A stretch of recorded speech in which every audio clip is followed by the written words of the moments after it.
Now, in what comes as yet another shock, iron ore is being plundered from the hills of Gadag. Here's a report.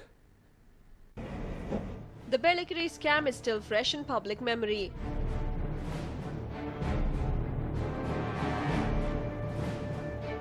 The Ballari mining scam too is fresh in public memory.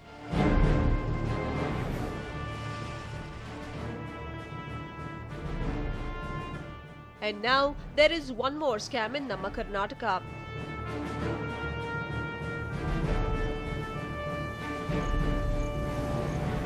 This time it is in Gadag. Just a stone's throw away from the DC's office in Gadag, ore is illegally being plundered by vested interests. The DC had seized iron ores from Nagavi Hills in 2008-2009.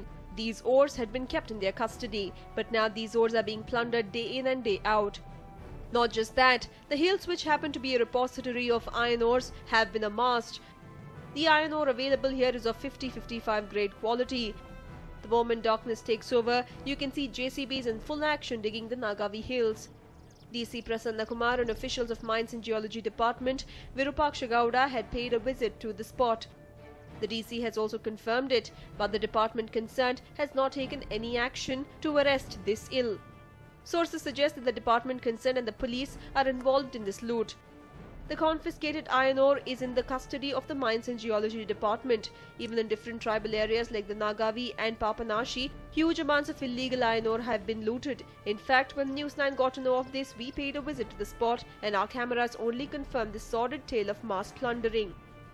But what happens to the plundered iron ore? Well, it is transported to Ginigera and Dharwad.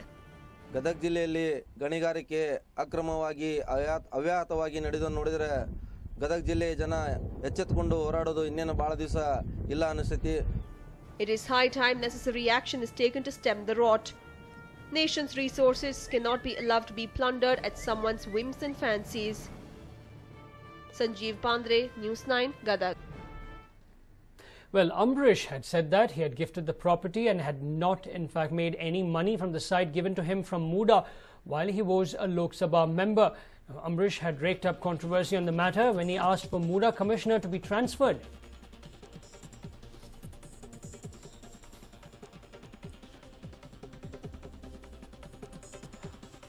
Well, to know more about this, I'm joined in by my colleague Varghese. Varghese, what exactly is the controversy over here now? Well, Nolan, what we know is that earlier on, the story is that he had in fact taken the Muda site that which is around 50 into 80. That particular huge site was taken on the premises from Muda on the premise that he was the Lok Sabha member, and this was done in 1999 when he was a member from Lok Sabha member from Mandya. And there are certain criteria that are given to it, especially saying that if a person owns his own house, he will not be given a category site. And the other thing was there is a salary scale or your income scale has also been fixed for it. Now, in 1999, when he applied for it, though he had a house in Bengaluru, he lied, saying that he didn't have. He lied in the documents while applying for this particular site, and he also mentioned in this document that his income was only 80,000 per annum then. Now he took this site, which is 50 into 18 numbering, and the number of the site is 917. And what he did is he divided the site into two. And on the 6th of January 2004, the first half was registered in his name. And within 18 days of registering that particular site, he had sold that site to a family, Govindaraju's family in Mysore, for 1,75,000, and that will happen on 24th of January 2004. Now, again, there is a discrepancy in the factor that he did not consult the authorities while selling the land, because it was given for a person, a member of Lok Sabha, it was given. And there are some rules and regulations that govern that factor. The other part of it, the half of the land that was remaining was in fact registered in his close associate Sachidananda's relative's name, whose name is, and this person is, his name is Ajit, and it was registered on 16/8/2011, and the fee that was given to it is like 3,87,000 1,000 rupees. And but Sajidananda's family has been maintaining, saying that it was a gift that was given by Ambrish, and that there was no money that was involved in it, that with regards to this particular site.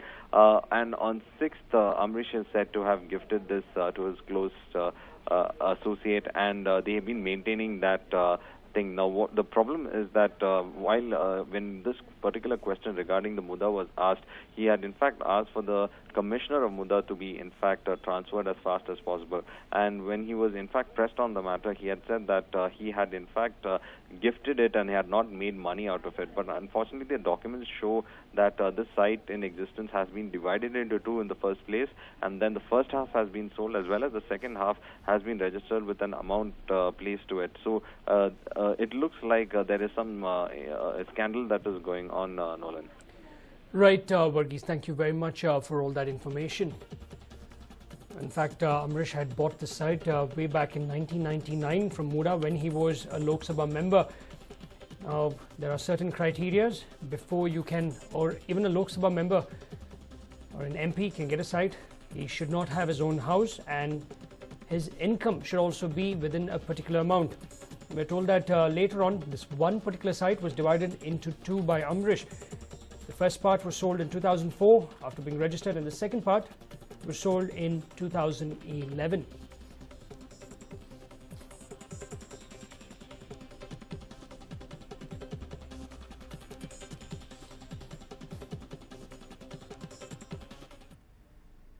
Now, residents around the Magani forest area in Uttar Kannada are a worried lot. The widespread insect infestation in the forest has become a major cause of concern here. Take a look.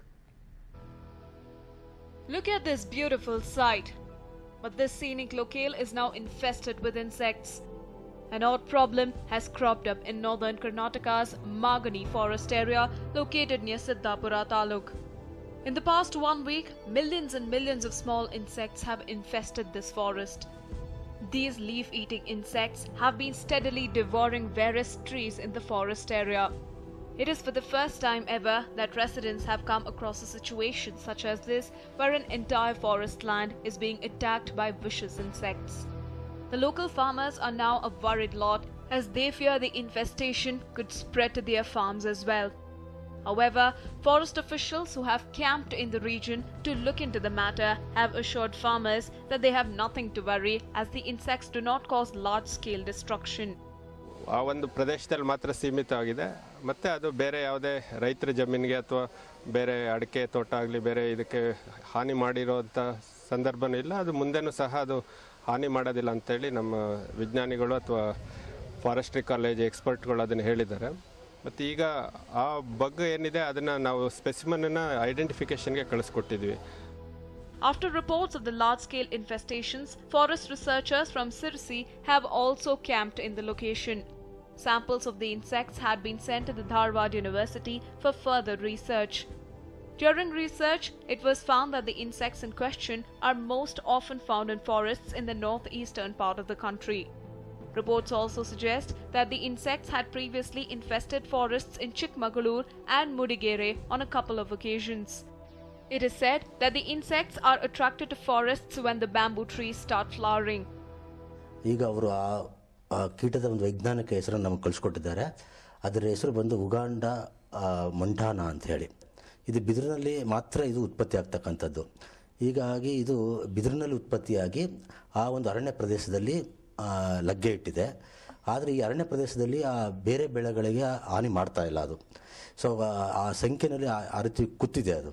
So ಹೀಗಾಗಿ ಅದು ಈ ಮಳೆ ಪ್ರಾರಂಭ ಆದರೆ ಅದು ಸಂಖ್ಯೆ ಕಡಿಮೆ ಆಗುತ್ತೆ. Former Minister Vishweshwara Hegde Kageri too visited the region after receiving news about the infestation. Despite assurances from the Forest Department officials, concerns of farmers who have witnessed the widespread infestation have not been put to rest. They are now hoping that rains will wash out the insects and save their farms. Sandesh Sagar, News9, Karwar. Now, the first showers bear special significance to the people of Bijapur. It brings in relief to farmers and also asthma patients alike. Wondering how? Do take a look. The first rains, or Mirga rains as it is known in Bijapur, are very significant to the locals. Not only does it signify the onset of monsoon, it also means that Ayurveda doctors in the area go into overdrive to ensure they can bring some relief to patients suffering from respiratory ailments. Ayurvedic doctors in the region do prepare a special medicine to treat asthma, cough and other respiratory ailments. But that is the boring part. The interesting part is how they administer the medicine to the patients.